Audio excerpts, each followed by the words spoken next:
Ada sebuah gunung di Jawa Tengah sana yang harus Bapak datangi, dan di sanalah prosesi pembayatan itu akan dilakukan. Nah, di sana para pasukan dan pengikut Bapak ini sudah nunggu. Hendra yang waktu itu ngelihat dari jendela langsung merinding.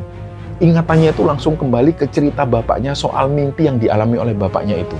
Tentang sosok-sosok pengawal dengan wajah yang samar-samar.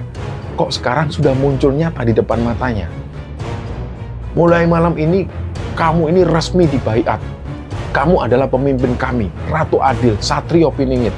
Nah, orang-orang di sekitarnya ini langsung bersujud ke arah Pak Jono, wajah mereka itu langsung menempel ke tanah.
Bismillahirrahmanirrahim. Assalamualaikum warahmatullahi wabarakatuh.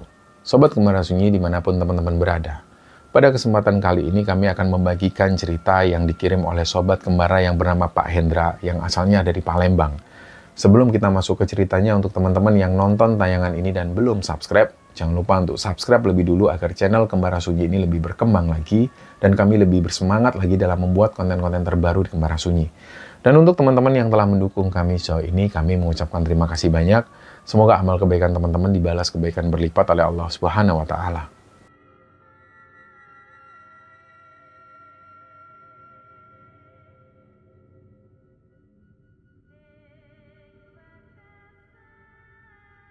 Ya, teman-teman sekalian, sebelum masuk ke inti ceritanya, kami mau cerita dulu soal keyakinan yang sudah lama sekali beredar, terutama pada masyarakat Jawa. Jadi keyakinan ini sebenarnya turun-temurun.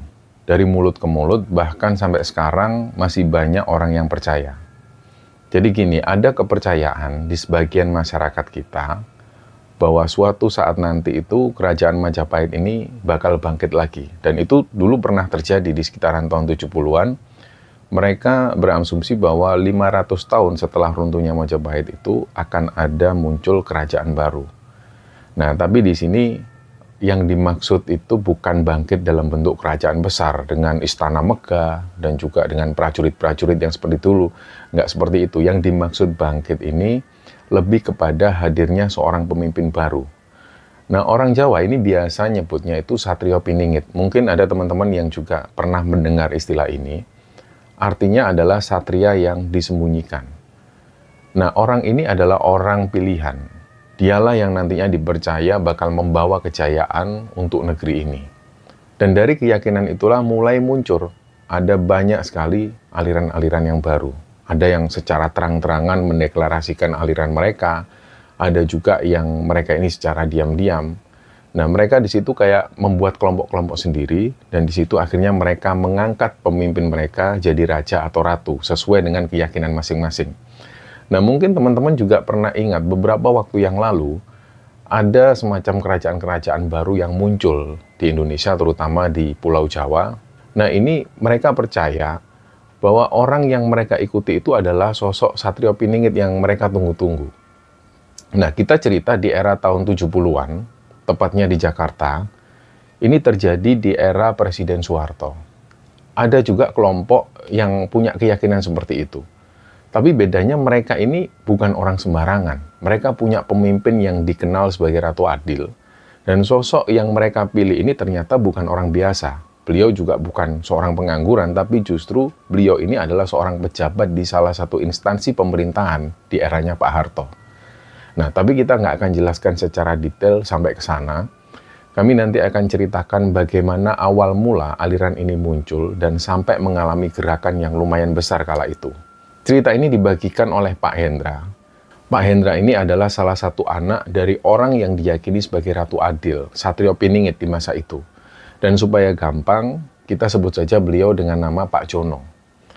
Jadi ayahnya Pak Hendra ini yang bernama Pak Jono ini tinggalnya di Jakarta. Beliau adalah seorang pejabat pemerintahan di era Pak Harto.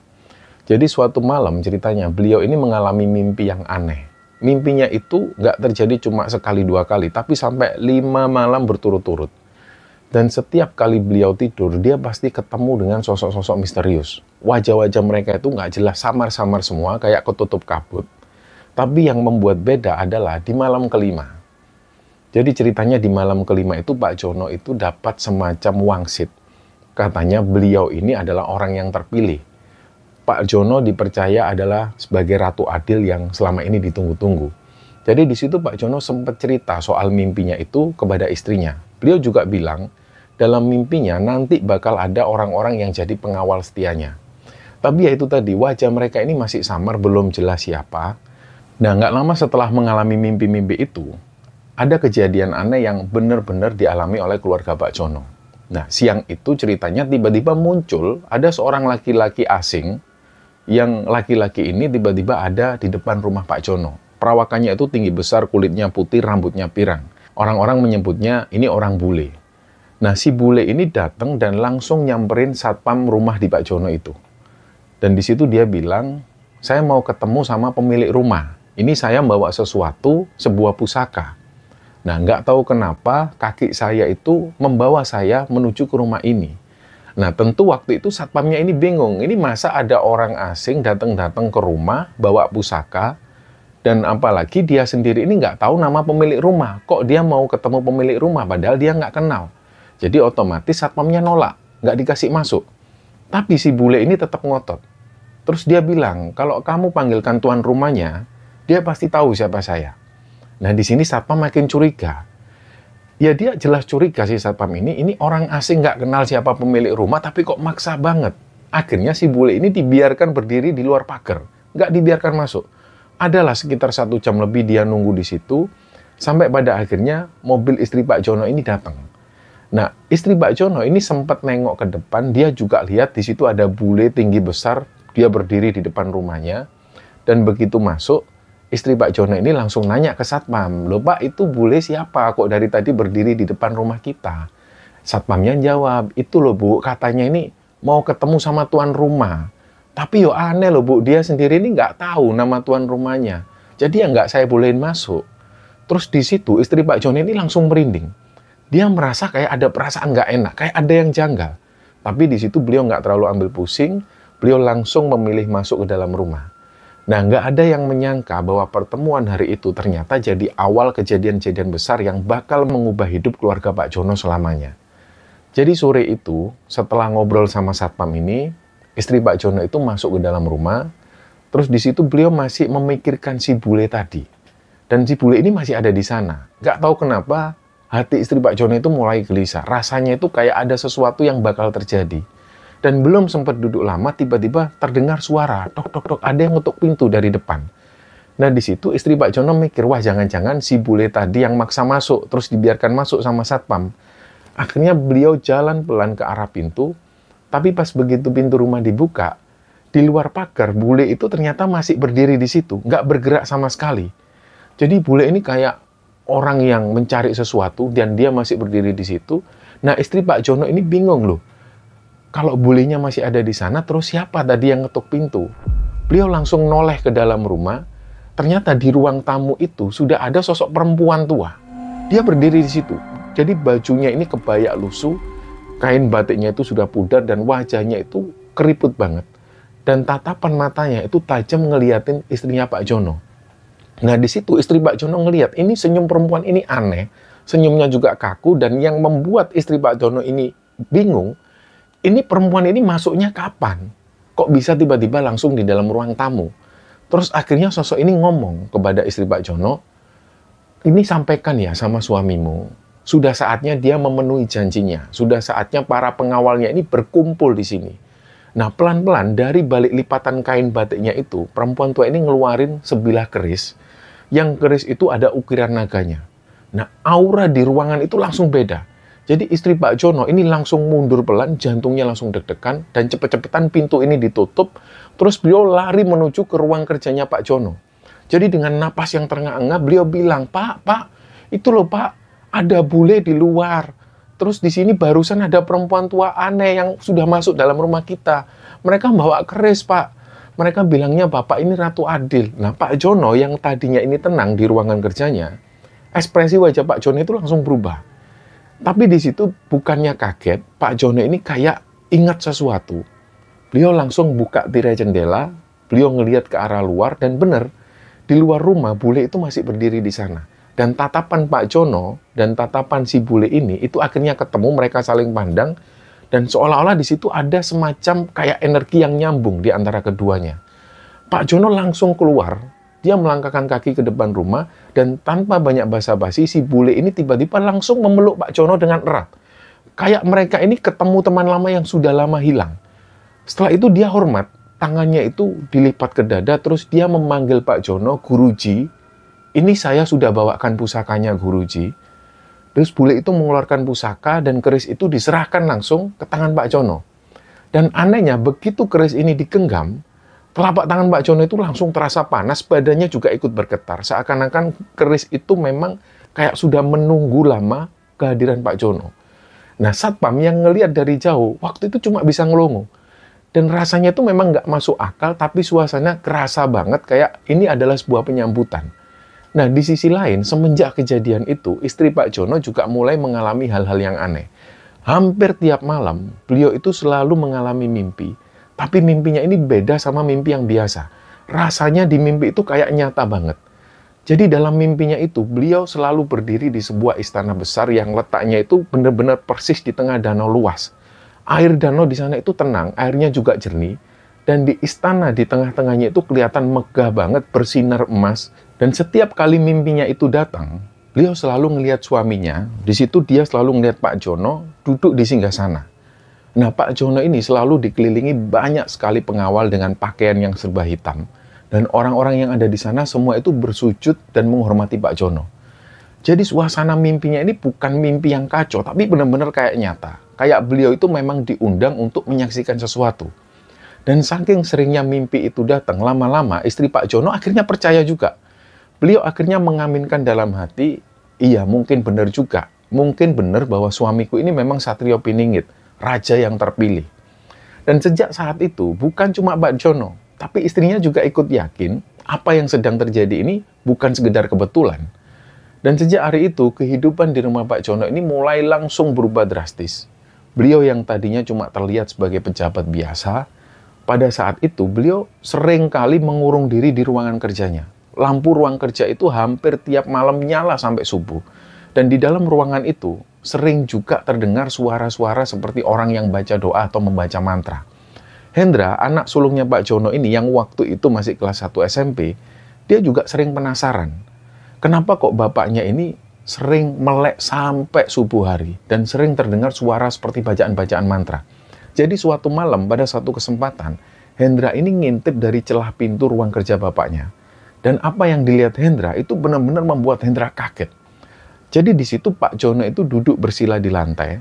Di depan Pak Jono persis ada keris yang diletakkan di atas kain beludru merah. Dan dari ujung keris itu keluar semacam asap tipis. Baunya ini harum dan saking harumnya ini sampai tercium di tempat Hendra berdiri itu.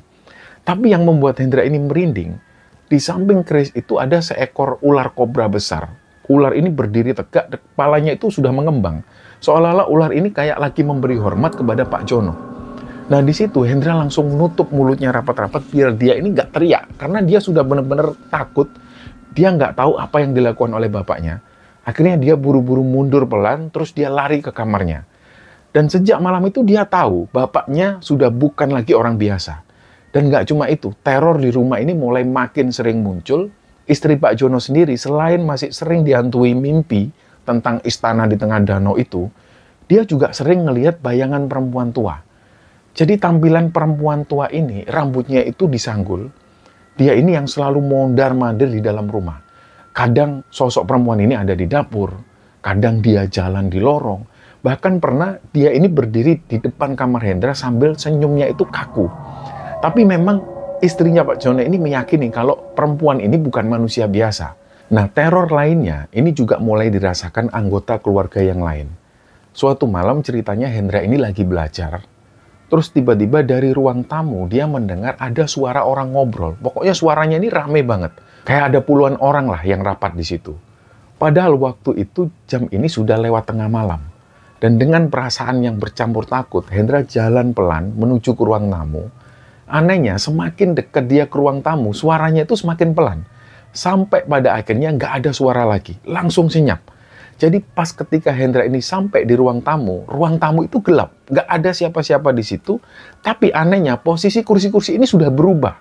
Kursi-kursi itu kayak membentuk lingkaran, jadi melingkar, meja itu ada di tengah, kayak habis dipakai pertemuan. Hendra langsung cepet-cepetan nyalakan lampu, dan di kursi yang ada di tengah itu ternyata ada selembar kain batik yang terlipat rapi di situ. Dia bukalah lipatan itu dengan tangan yang gemetaran, dan di dalamnya ini ada semacam gulungan kertas kuno, warnanya sudah menguning. Nah, tulisan di dalamnya itu aneh banget, bukan huruf Latin, bukan aksara Jawa. Bentuknya kayak semacam simbol-simbol aneh. Dan di malam berikutnya, Hendra ini mimpi. Di mimpinya itu dia berada di sebuah ruangan yang gelap, dikelilingi dengan gulungan kertas kuno yang berterbangan yang dia lihat kemarin. Terus kemudian di situ dia melihat banyak sekali huruf-huruf aneh yang bergerak di sekelilingnya dan muter-muter semua. Dan ketika dia bangun, nafasnya langsung ngos-ngosan. Bajunya ini basah kena keringat. Dan keesokan paginya, Hendra coba ngomong ke pembantu rumah tangga mereka, namanya Bu Lela. Di situ Hendra ini mau minta air, karena waktu itu dia lagi makan. Tapi ini kejadiannya aneh. Ketika Hendra minta air ke Bu Lela itu, yang keluar dari mulut Hendra ini bukan bahasa Indonesia. Jadi dia ini ngomong dengan bahasa yang aneh. Hendra sendiri waktu itu juga sadar. Dia ngomong dengan bahasa yang aneh, tapi dia nggak bisa mengendalikan diri waktu itu. Nah, Bu Lela ini langsung melongo. Terus Bu Lela langsung bilang ke Hendra, "Den, Hendra ini ngomong apa toh, Den? Ibu orang mudeng." Nah, Hendra ini panik. Dia coba ngomong ulang, tapi yang keluar tetap bahasa yang aneh itu. Padahal dalam hati dia mau ngomong dengan bahasa Indonesia, tapi mulutnya itu kayak dikunci pakai bahasa lain. Dan sejak saat itu, ini jelas banget, ternyata bukan cuma Pak Jono, tapi anaknya juga mulai kena dampak. Nah, suasana rumah Pak Jono ini makin terasa aneh. Hawanya itu selalu nggak enak. Lampu-lampu di tiap ruangan ini juga selalu remang. Dan ini semua atas permintaan Pak Jono sendiri. Dan semua orang di rumah ini kayak dibayang-bayangi rasa cemas semua. Ceritanya malam itu, Pak Jono tiba-tiba manggil semua keluarganya untuk kumpul di ruang makan. Di situ ada istri Pak Jono, Hendra, dan juga adiknya Hendra, si Laras namanya. Beliau di situ minta kepada Bu Lela, pembantu rumah tangga ini, untuk istirahat dulu di kamarnya. Jadi yang benar-benar kumpul ini cuma keluarga inti. Nah, di meja makan itu cuma ada lilin kecil yang menyala remang. Pak Jono mulai bicara dengan suara yang tenang. Beliau mulai dulu dengan kata-kata, dia bilang ke istrinya, "Ma, ini aku mau ngomong, Ma. Mas Hendra, Dek Laras, ini denger ya, Bapak mau ngomong. Ini ada sesuatu yang harus kalian semua tahu. Ini bukan cuma tentang Bapak, tapi juga tentang kita semua." Nah, Pak Jono cerita dari awal.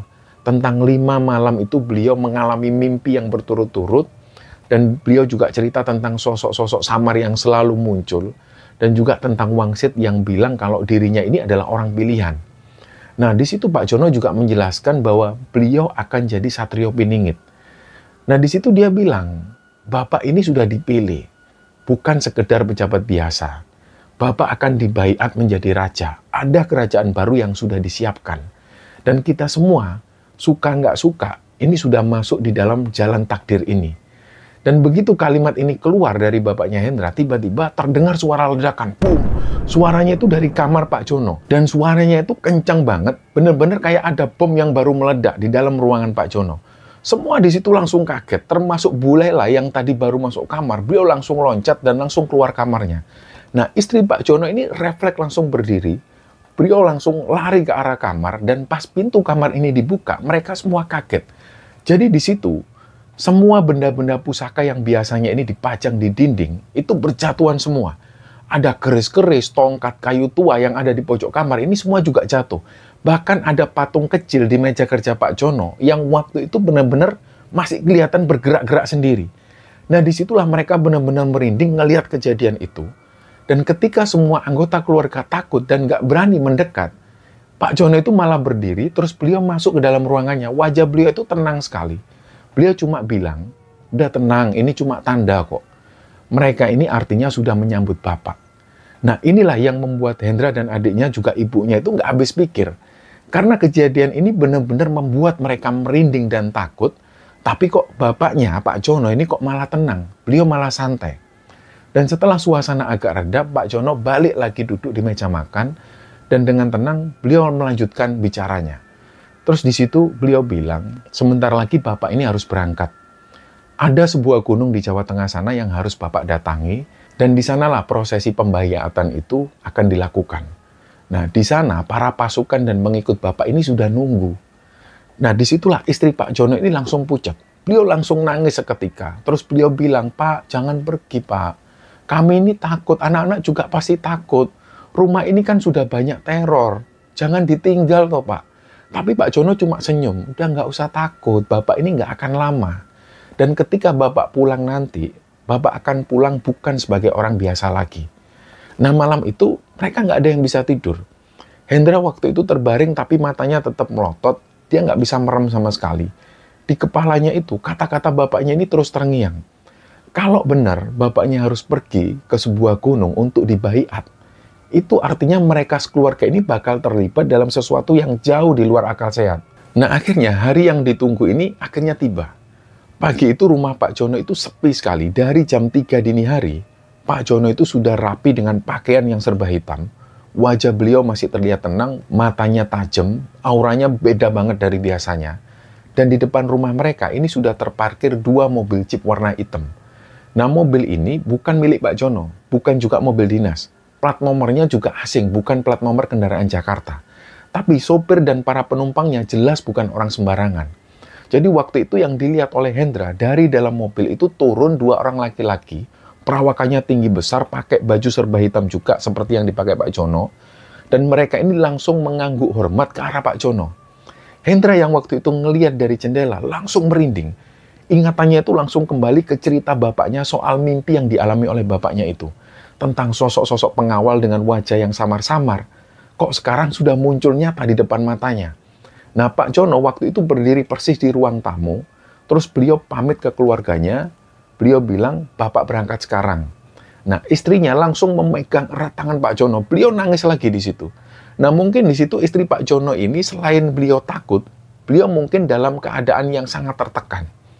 Akhirnya di situ beliau bilang, istri Pak Jono ini, Pak, kami ini loh takut Pak, Bapak mau pergi kemana? Rumah ini sudah dipenuhi hal-hal aneh. Kalau Bapak pergi, gimana nasib kami di sini? Pak Jono di situ cuma mengelus kepala istrinya, terus beliau bilang, wes toh Bu, sudahlah Bu, percaya. Ini jalan yang sudah digariskan.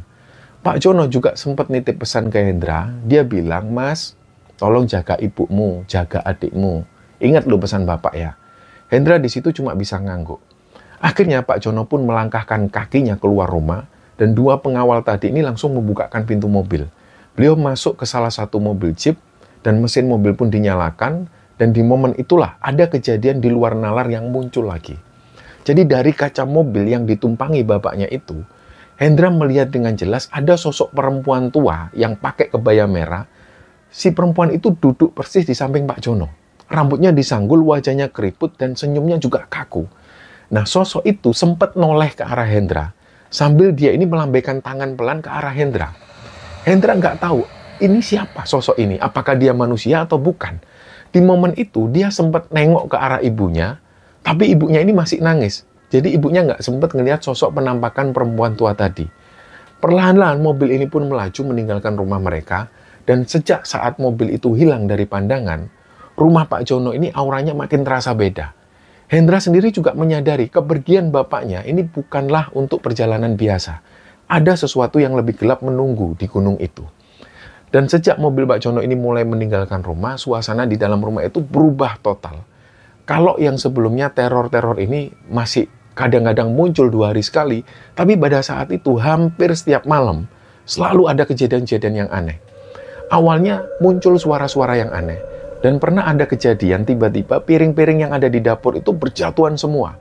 Padahal nggak ada siapa-siapa di dapur. Pernah juga Laras, adiknya Hendra ini nangis karena dia pernah lewat di depan TV. Dia jalan, dan kebetulan dia jalan itu melewati depan TV. TV itu tiba-tiba nyala sendiri. Gambarnya cuma semut hitam putih. Tapi ada suara orang ketawa dari TV itu. Dan di lain kesempatan, Laras, adiknya Hendra yang waktu itu posisinya masih SD, dia jadi korban lagi. Suatu malam Laras ini teriak-teriak histeris di dalam kamarnya. Nah, Hendra otomatis langsung masuk ke kamar adiknya itu, dan begitu Hendra lihat, di situ Laras ini duduk di pojokan kamar, tubuhnya Laras itu gemetaran. Nah, disitulah Laras ini cerita bahwa dia tadi itu sempat ngelihat ada sosok perempuan tua, dia pakai baju kebaya merah. Nah, Hendra langsung kaget dengar cerita adiknya itu, kok ini sama persis seperti yang dilihat Hendra di mobil bapaknya. Dan sejak kejadian itu, Laras nggak berani lagi tidur sendirian di kamar. Dia selalu minta tidur bareng ibunya. Nah, sementara itu, Hendra ini makin penasaran dengan semua yang terjadi. Suatu malam, dia nekat masuk ke ruang kerja bapaknya. Nah, ruang kerja bapaknya itu gelap banget. Tapi ada aroma wangi yang kuat sekali yang menusuk hidung Hendra. Hendra awalnya duduk di meja bapaknya, dia diam di situ. Terus akhirnya di situ dia lihat laci meja kerja bapaknya, terus dia penasaran. Dia bukalah laci meja kerja itu, dan di dalam laci itu, dia lihat ada sebuah buku catatan, warnanya ini coklat tua. Buku itu kayak coretan tangan bapaknya sendiri. Dia mulai buka. Di halaman pertama, ada sketsa wajah samar-samar. Semua itu sketsa wajah orang-orang yang kayaknya nggak pernah Hendra lihat di dunia nyata. Nah, mungkin menurut Hendra, ini adalah wajah para pengawal yang sering disebut oleh bapaknya. Tapi yang membuat Hendra ini merinding, di halaman paling belakang, ada sketsa wajah yang jelas sekali di situ, dan ini ternyata adalah wajah Hendra. Dan di bawah sketsa wajah Hendra itu ada tulisan tangan bapaknya. Tulisannya adalah pengganti atau penerus. Nah, bulu kuduk Hendra itu langsung merinding. Pada saat itu juga Hendra sadar, takdir yang sedang dijalani bapaknya, ini ternyata juga sudah disiapkan untuk dia.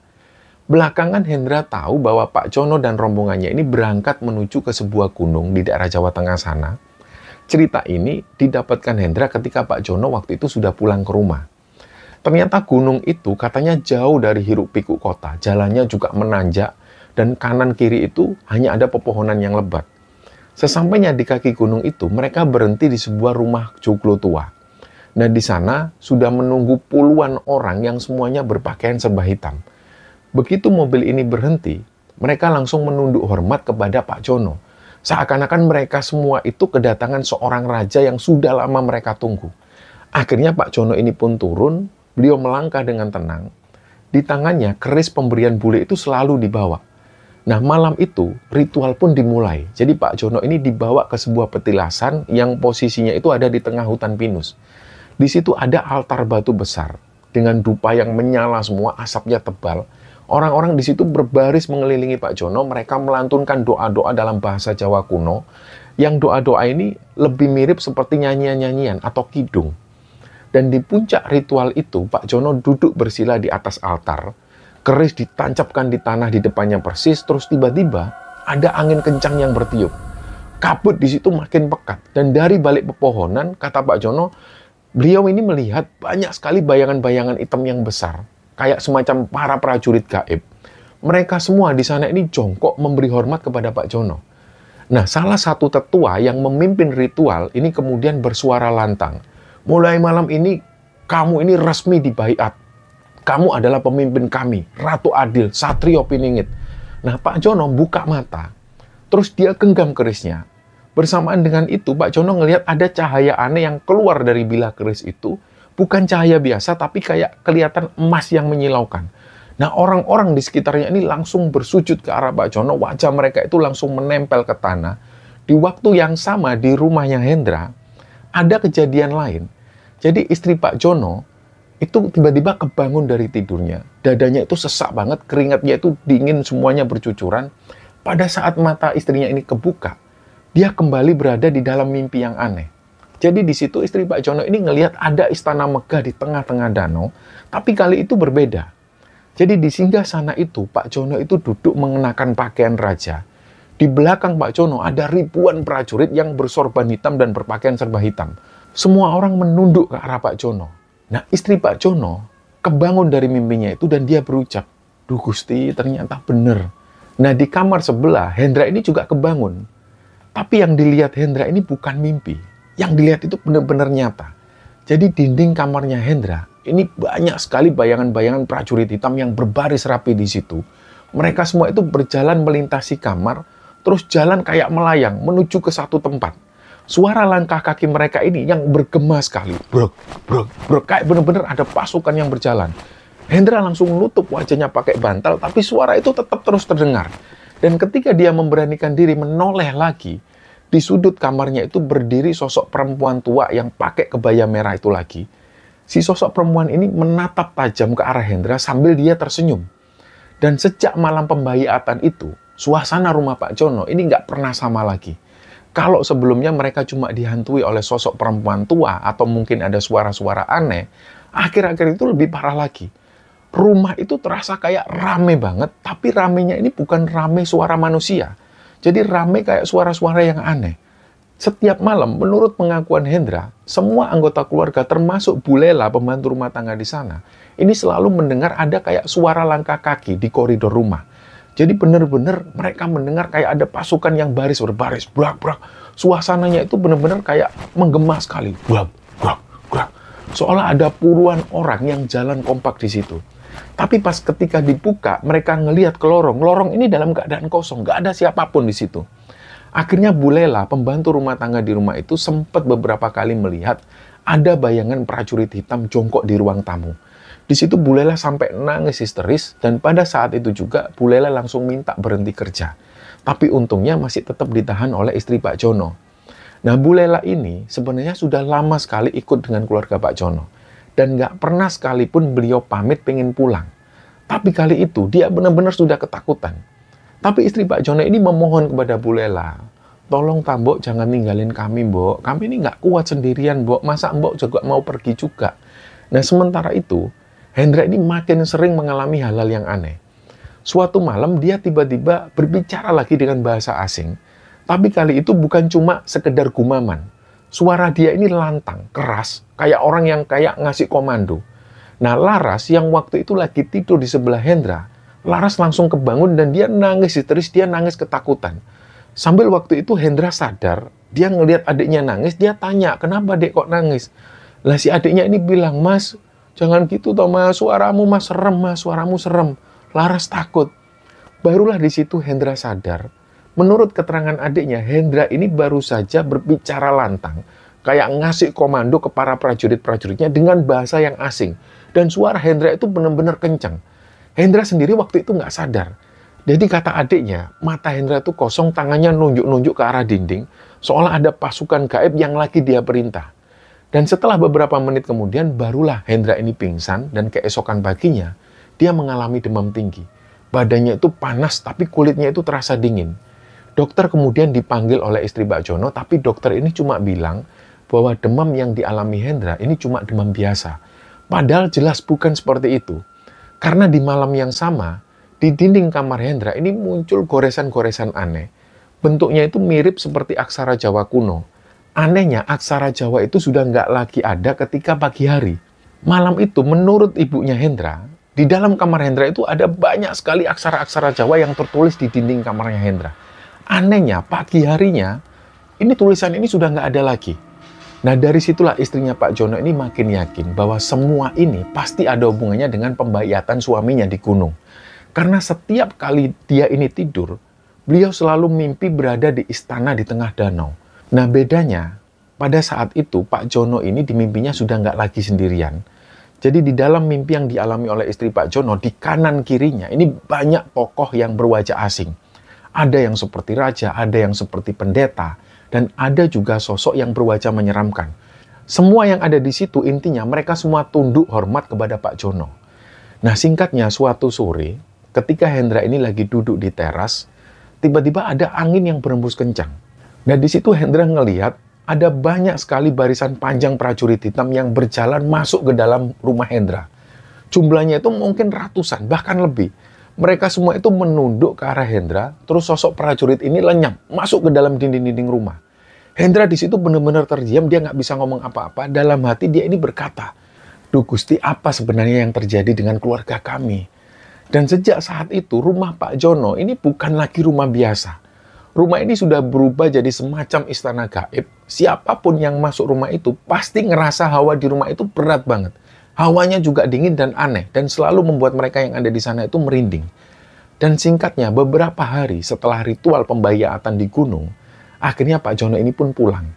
Mobil Jeep hitam itu berhenti persis di depan rumah, dan dari balik jendela, istri dan anak-anaknya ini nunggu dengan rasa yang campur aduk.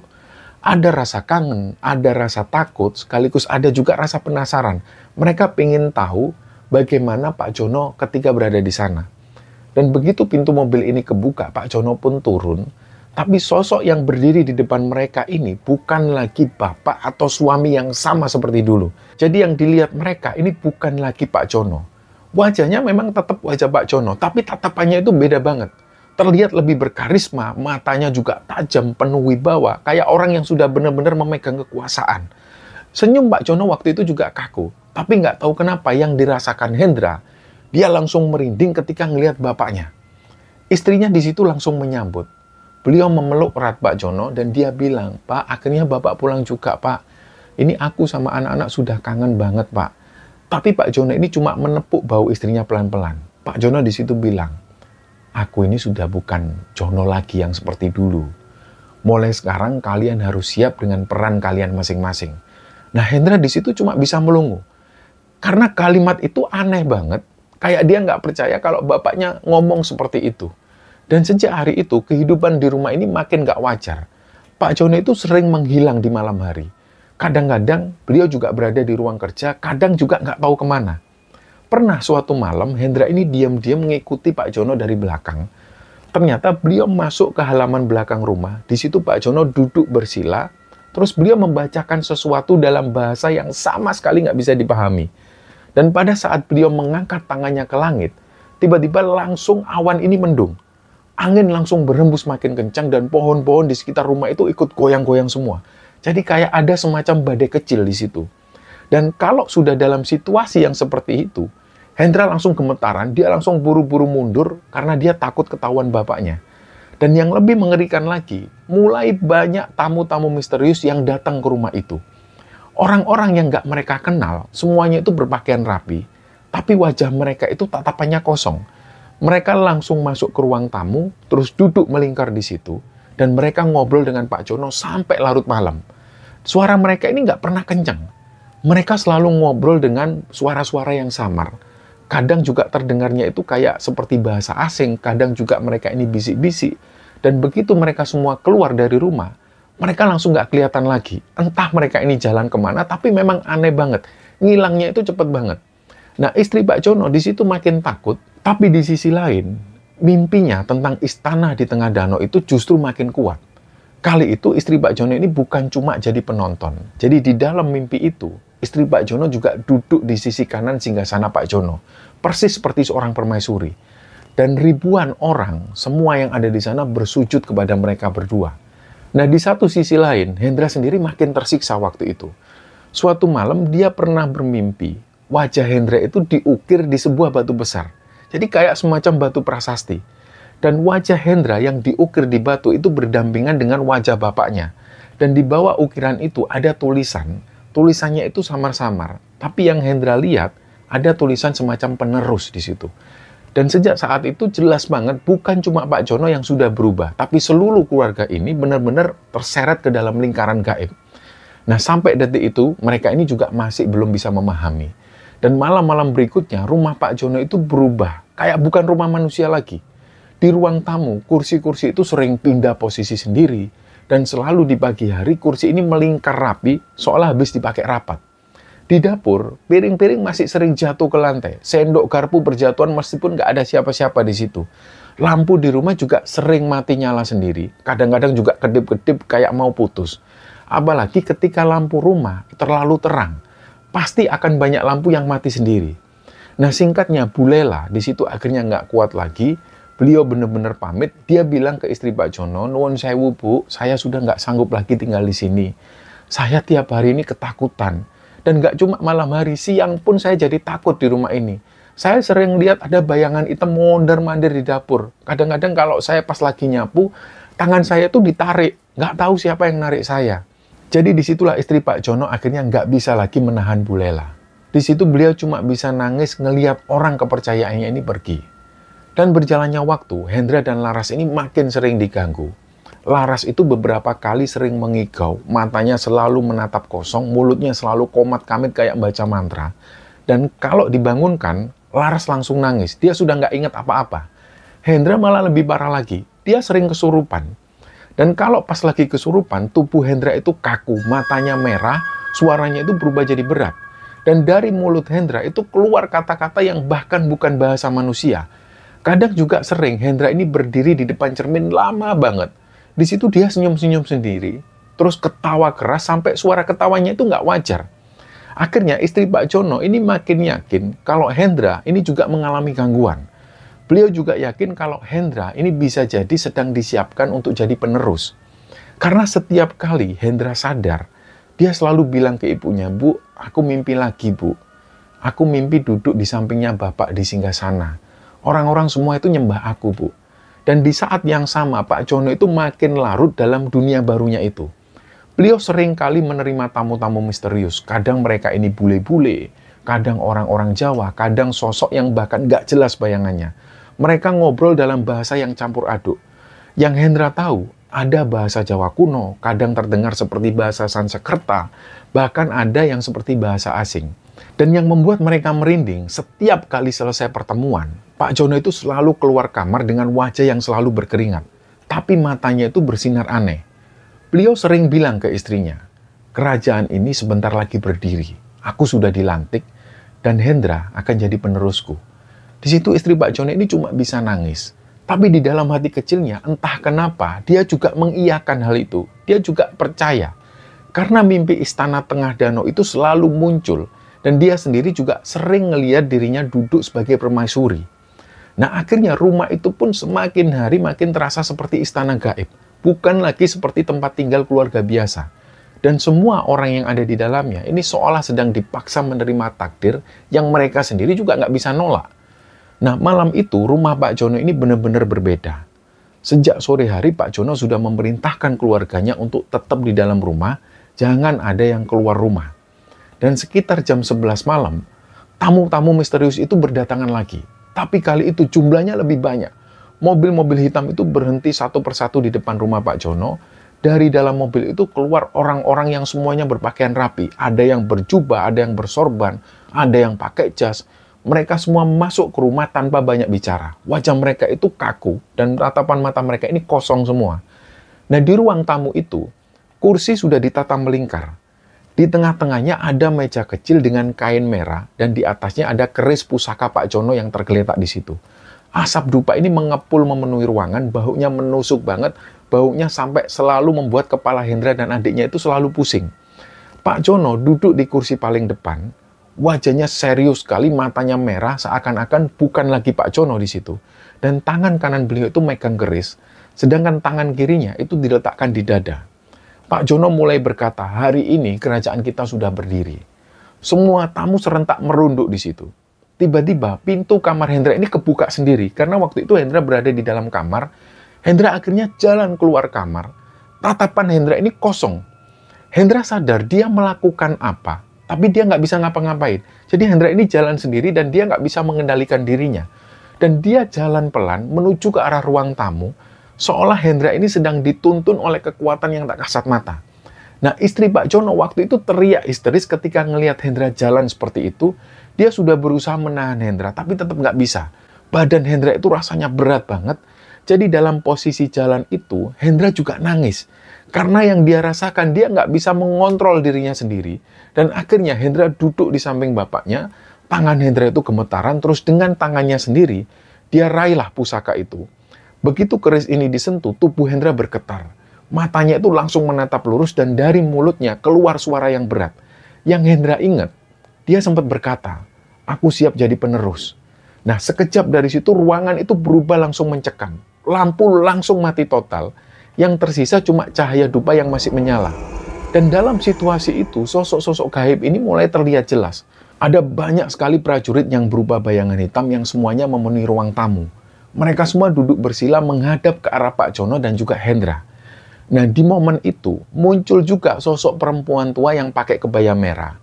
Kali itu dia berdiri persis di belakang Hendra. Tangannya itu menyentuh pundak Hendra. Disitulah istri Pak Jono itu lemes dan beliau itu kayak benar-benar nggak percaya ngelihat kejadian itu. Dia terus berucap, aduh Gusti, kami ini salah apa kok ngalamin yang kayak gini? Salah apa kami ini kok keluarga kami jadi kayak gini? Tapi Pak Jono di situ malah senyum. Wajah Pak Jono itu terlihat bangga dan beliau itu berkata lantang, inilah takdir, inilah awal kejayaan. Dan malam itu di rumah mereka yang ada di Jakarta, sebuah ritual yang nggak bisa diterima akal sehat ini akhirnya berlangsung. Situasinya parah banget dan bisa dibilang situasinya itu kacau. Bagi yang nggak bisa menerima hal ini, itu suasananya kacau banget. Tapi bagi Pak Jono dan para pengikutnya, seolah malam itu jadi malam yang membuka gerbang baru untuk menuju ke sebuah kejayaan.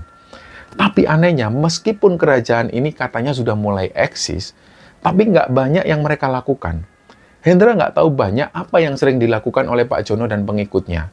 Dan negara, situasinya juga masih sama. Dengan adanya kerajaan yang dipimpin oleh Pak Jono, negara ini tetap nggak berubah. Negara tetap dipimpin oleh seorang presiden, dan kerajaan ini nggak ada artinya apa-apa untuk negara Indonesia. Jadi nggak ada perubahan apapun di dalam kehidupan mereka. Kehidupan keluarga Hendra juga malah semakin berantakan. Pak Jono yang dulunya pejabat yang disiplin, sejak beliau itu dibaiat jadi Satrio Piningit di kerajaan itu, otomatis beliau ini makin sering meninggalkan pekerjaannya. Beliau semakin tidak profesional, dan singkatnya ketika Hendra lulus SMA, dia dan adiknya ini diminta oleh om dan tantenya untuk tinggal di Palembang, dan adiknya Hendra melanjutkan sekolah di sana. Ini karena om dan tantenya Hendra itu berusaha menyelamatkan mental Hendra dan adiknya dari pengaruh Pak Jono. Dan mulai sejak saat itu Hendra ini kurang update juga tentang bapaknya. Tahun pun berganti, umur pun juga mulai bertambah, Hendra mulai mendengar bahwa apa yang dilakukan bapaknya di Jakarta sana, ini sudah mulai jarang sekali dilakukan. Pengikut-pengikutnya sudah ada yang meninggal, sudah ada yang pergi, pindah keluar kota, dan lain sebagainya. Hingga pada akhirnya, kerajaan ini pun mulai menghilang. Nah, pada akhirnya, kedua orang tua Hendra ini pun meninggal dunia. Dan semenjak Pak Jono meninggal, rumah di Jakarta itu nggak berasa aneh lagi. Hawanya itu kayak berasa normal lagi, nggak ada lagi ritual-ritual aneh seperti dulu. Tapi tetap rumah itu dibiarkan kosong. Hendra masih tetap tinggal di Palembang. Dan ternyata cerita ini belum selesai, karena jejak dari masa lalu ini masih terus ngikutin Hendra. Memang Hendra ini nggak pernah nerusin ritual-ritual yang dijalani oleh bapaknya. Selama dia tinggal di Palembang, dia hidup sebagai orang biasa. Dia bekerja, dia berkeluarga, punya anak. Dan dari luar itu kelihatannya normal. Tapi kenyataannya, sampai hari ini ada sesuatu yang masih membayangi hidupnya. Seringkali Hendra itu tiba-tiba dalam keadaan kosong atau ngeblank. Pandangannya itu sering hampa, pikirannya juga sering kosong dan hilang beberapa saat. Dan pada saat ketika Hendra sadar, dia baru sadar kalau ternyata dia berada di tempat yang jauh sekali dari rumah. Tanpa dia tahu gimana caranya kok dia bisa sampai ke sana. Jadi pernah suatu kali, Hendra ini pas sadar ternyata dia sudah ada di Kalimantan. Jadi kita bisa bayangkan dari tempat tinggal Hendra di Palembang, tiba-tiba pada suatu saat dia sudah berada di pulau lain, tanpa tiket, tanpa kendaraan, tanpa dia ingat perjalanannya seperti apa. Dan yang lebih aneh lagi, pernah juga di suatu malam, istrinya Hendra ini kaget ketika ngelihat Hendra bersiap untuk keluar rumah. Ketika ditanya oleh istrinya, dia bilang kalau dia ini mau ke Banyuwangi. Istrinya bingung, loh kok mendadak sekali? Masa berpergian ke lokasi yang jauh dari rumah kok nggak bawa baju, nggak bawa apa-apa? Apalagi besoknya istrinya juga tahu Hendra ini kan harus kerja. Jadi istrinya bingung. Tapi Hendra cuma jawab singkat waktu itu, dia bilang ke istrinya, sudah nggak perlu khawatir, sudah ada yang jemput kok. Ini aku harus menemui seseorang di Banyuwangi sana. Nah, 3 hari kemudian, barulah Hendra sadar. Dan ternyata ketika sadar dia sudah berada di sebuah rumah. Rumah ini adalah rumah milik sebuah keluarga di pedalaman Banyuwangi sana. Dari cerita si pemilik rumah, Hendra ini ketika datang itu katanya dia mencari seseorang yang namanya Pak Bogel. Padahal kata keluarga itu, Pak Bogel ini sudah lama meninggal. Tapi keluarga Pak Bogel ini memang percaya bahwa Hendra ini memang tamu yang diundang. Karena sejak pertama kali Hendra datang, Hendra itu nggak pernah tidur. Siang malam ketika dia berada di rumah itu, dia duduk dan cerita panjang lebar tentang Pak Bogel. Seakan-akan Hendra itu kayak kenal deket sama Pak Bogel. Padahal ketika Hendra sadar, dia sendiri mengaku dia nggak pernah kenal dengan Pak Bogel. Bahkan nggak tahu wajah Pak Bogel itu seperti apa, sama sekali nggak tahu. Dan ternyata setelah ditelusuri, almarhum Pak Bogel ini dulunya adalah salah satu pengikut setianya Pak Jono. Dan kejadian ini nggak hanya sekali. Kejadian seperti itu terus terulang. Terakhir kali bahkan masih baru-baru ini, di sekitaran bulan April tahun 2024. Pada saat itu, Hendra ini hilang dari rumah tanpa pamit. Keluarganya panik waktu itu. Dan 3 hari kemudian, ketika Hendra sadar, ternyata dia ini posisinya ada di sebuah pos kamling di daerah Blora. Warga di situ bilang, pada saat Hendra ini datang, Hendra di situ nyari seseorang yang namanya Budeyati. Tapi sayangnya menurut warga, Budeyati ini sudah lama meninggal. Dan anak-anaknya pun juga sudah pindah dari desa itu.